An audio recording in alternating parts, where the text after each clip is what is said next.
आई, बाबा, ऐकता का तुम्ही? मी इथेच आहे, तुमच्याजवळ. तुम्हाला दिसत नाही आहे, पण मी तुमच्या श्वासात आहे, तुमच्या आठवणीत आहे, तुमच्या हृदयात आहे. त्या दिवशी सगळंच किती सुंदर होतं. आकाशात मोठा सोनेरी सूर्य चमकत होता. हवा मात्र पावसानंतरची थंड गारवा देणारी होती. मी मात्र माझ्या चिमुकल्या हातांनी अलगद फुलं उचलत खेळत होते.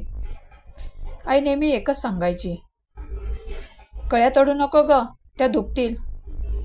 माझ्या छोट्या डोक्याला तेव्हा कधी कळलंच नव्हतं, फुलं कशी काय दुखतील. पण आई म्हणते म्हणजे ते खरंच असणार. म्हणून मी तिच्याकडे पाहून हसले.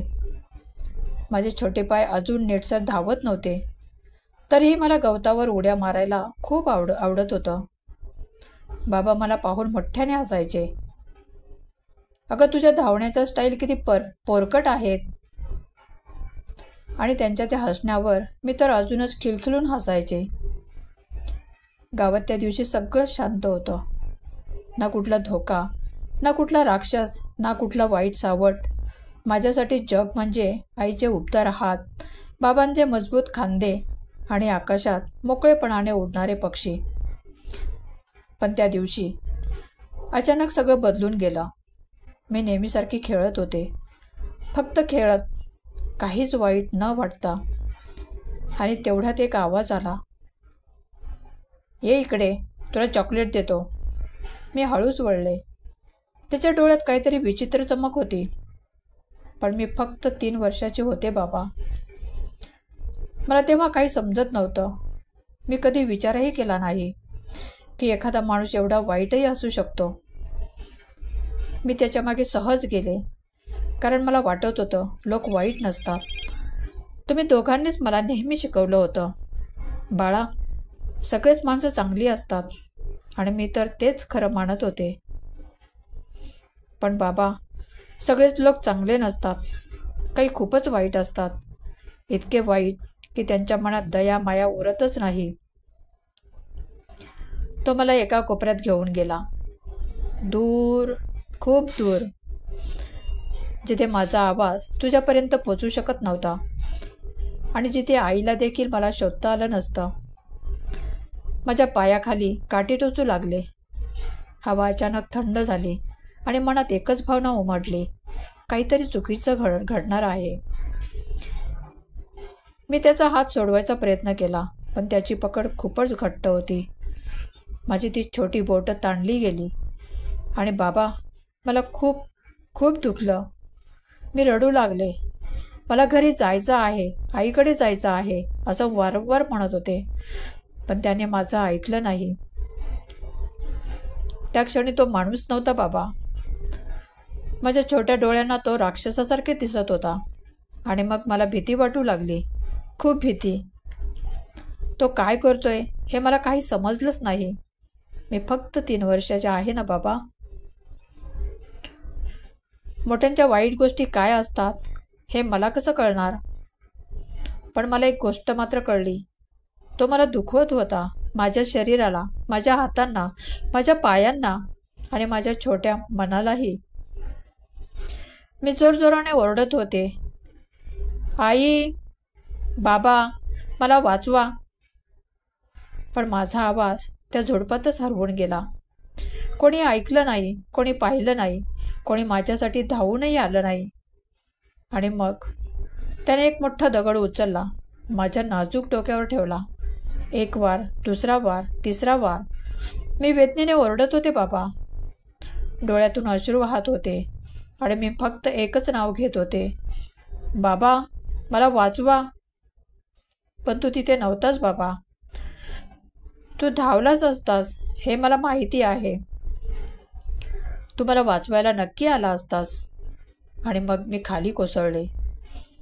गवत थंड झालं होतं. माझ्या समोरच आकाश धुसर धावत होतं. हळूहळू सगळं शांत, अंधुक होत चाललं होतं. मला कळलं, मी झोपते आहे. पण ही झोप साधी नव्हती, ती कायमची होती. माझ्या तोंडावर माती चिकटली होती, डोळ्यात ते अश्रू झळत होते आणि माझा छोटासा आवाज हळूहळू मंद होत निघून जात होता. मी शेवटचं फक्त एवढंच म्हटलं, आई मला घरी जायचंय. पण आई, मी घरापर्यंत पोचू शकले नाही. आणि आता मी कुठे आहे माहीत आहे? आकाशात, ताऱ्यांच्या उजेडात, पांढऱ्या पक्ष्यांसोबत उंच उडत आहे. प्रकाशात मिसळलेली, शांत, निशब्द. मला आता कुठेच दुखत नाही आणि मला भीतीही उरली नाही. सगळं प्रकाशात विरून गेलं आहे बाबा. पण एक खंत मात्र अजूनही माझ्याशी चिकटून आहे. आई रडते, तिचे खांदे हालतात, आवाज तुटतो. बाबा शांत बसतो, छाती पकडतो, श्वास रोखल्यासारखा. माझ्या छायाचित्रावर तो हळूच हात ठेवतो आणि पुटपुटतो, माझं बाळ, माझी गोजिरी, कुठे गेलीस तू? बाबा, मी तुझ्या खांद्यावर झोपायची, आता तू एकटाच झोपतोस. आई रोज माझ्या केसात वेणी घालायची, वेणीत फुलं लावायची आणि तिच्या हातांना वेणी आहे ना फुलं, फक्त रिकामेपण. बाबा, तू मला न्याय मिळवून देशील ना? ज्याने मला दुखावलं, ज्याने माझ्या छोट्या आयुष्याचा प्रकाशच विझून टाकला, त्याला शिक्षा मिळेल ना बाबा? कोर्टात जेव्हा सगळे बसले असतील तेव्हा तू तिथे उभा असशील ना माझ्यासाठी? माझ्या नावाने, माझ्या वेदनेने माझा न आवाजातला आवाज देशील ना? माझ्या मुलीला न्याय हवा आहे असं जोरात, धाडसाने माझ्यासाठी ओरडशील ना बाबा? मी पाहते आहे बाबा, वरून सगळं स्पष्ट दिसतं मला. तू कधी हळूच रडतोस, कधी कपाळ धरून बसतोस आणि कधी शांतपणे आवाज न करता माझं नाव घेऊन स्वतःचं सांत्वन देतोस. मी तुझ्या प्रत्येक श्वासात आहे बाबा, मला सगळं जाणवतं. मी तुझ्यावर रागवले नाही बाबा, तू मला वाचवू शकला नाहीस म्हणून मी तुझ्यावर कधीच दोष ठेवत नाही. मी तुझं प्रत्येक अश्रू पाहते आणि मला माहीत आहे तू माझ्यासाठी जगाशी लढतोयस. पण बाबा, एक छोटीशी विनंती आहे, तू मला न्याय मिळवून देशील ना? माझ्यासाठी, माझ्या छोट्या आयुष्यासाठी तू शेवटपर्यंत उभा राहशील ना? माझं छोटं हसू, माझे लहान पाय, माझा निरागस जीव, हे सगळं वाया गेलं असं कोणालाच वाटतं कामा नये. अहो लोकांनो, मी फक्त 3 वर्षाची होते. मी काय केलं होतं? मी तर फक्त खेळत होते. मी कुणाचं काही घेतलं नव्हतं, कुणाला दुखावलंही नव्हतं. माझ्यासारख्या छोट्या मुलांसाठी एक सुरक्षित जग बनवा ना. आईबाबांना वेळ द्या, मुलांना शिकवा, त्यांना कोण चांगलं कोण वाईट हे समजावून सांगा. आणि हो, अशा राक्षसांना ओळखा, त्यांच्या मुखवट्यामागचं खरं रूप पहा आणि अशा लोकांना कठोरात कठोर शिक्षा द्या, जेणेकरून पुन्हा कोणाचं बालपण माझ्यासारखं अर्धवट थांबू नये. का माहीत आहे, माझ्यासारखी दुसरी कोणतीही मुलगी या जगात शेवटची असावी म्हणून, माझ्यासारख्या काहीच तिच्यासोबत घडू नये म्हणून. आई, तू मला अजूनही मिठीत घेतेस, फक्त तुला दिसत नाही एवढंच. तुझे थरथरणारे हात मी जाणते आई, तुझ्या छातीत दडपणारी वेदना मला समजते. बाबा, तू माझ्या फोटोशी बोलतोस, हळूहळू माझं नाव घेतोस, मी ऐकते बाबा. तुझा प्रत्येक शब्द, प्रत्येक उसासा सगळं ऐकते. पण तुम्ही दोघंही मोडू नका, तुम्ही रडून थांबू नका. माझ्यासाठी मजबूत राहा बाबा, माझ्यासाठी धीर धरा आई. मी नाहीये शरीरानं, पण मी अजूनही तुमचीच आहे बाबा. तुमच्या घरात, तुमच्या प्रकाशात, तुमच्या प्रत्येक आठवणीत मी जिवंत आहे. वरून सगळं पाहताना, ताऱ्यांच्या मधून डोकावून बघताना एकच प्रश्न माझ्या छोट्या मनात सतत फिरत राहतो. बाबा, मला न्याय मिळेल ना? माझ्या छोट्या आत्म्याला शांती होऊ दे बाबा. मला उत्तर सांगा. तुझ्या शब्दांनी, तुझ्या धैर्यानं माझ्या हरवलेल्या श्वासाला शांती दे. बाबा, ज्याने मला दुखावलं तो तुझ्या जगात अजूनही फिरतो का? त्याचा चेहरा मला आजही आठवतं.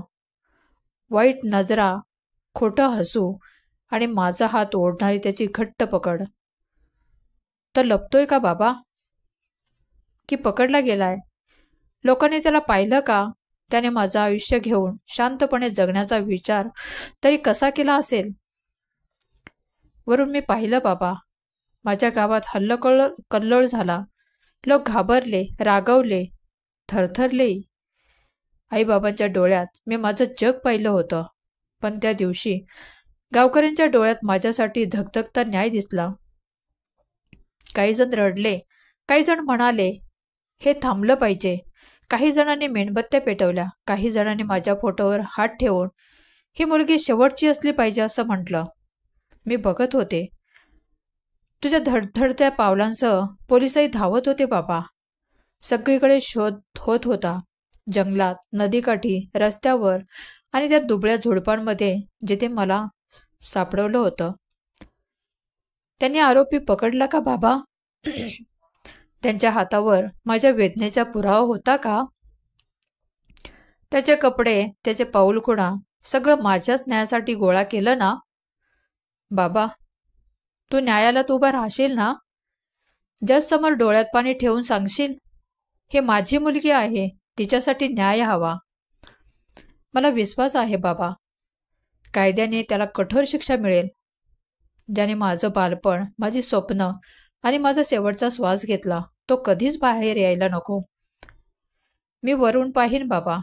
त्याला शिक्षा होताना माझ्या छोट्या मनाला थोडं हलकं वाटेल. आई बाबा, तुम्हाला माहिती आहे, तुमच्या प्रेमामुळे मी इथेही सुरक्षित आहे. मी रडत नाही आता, मी घाबरत नाही, मी तुटत नाही. पण माझ्यासारखा एका मुलीचंही आयुष्य असं विझू नये, असं कधीच होऊ नये बाबा. तुम्ही दोघं उभं राहा, रडा, पण थांबवू नका. वेदना होऊ द्या, पण मोडू नका. तुमचा प्रत्येक पाऊल मला शांत करतं.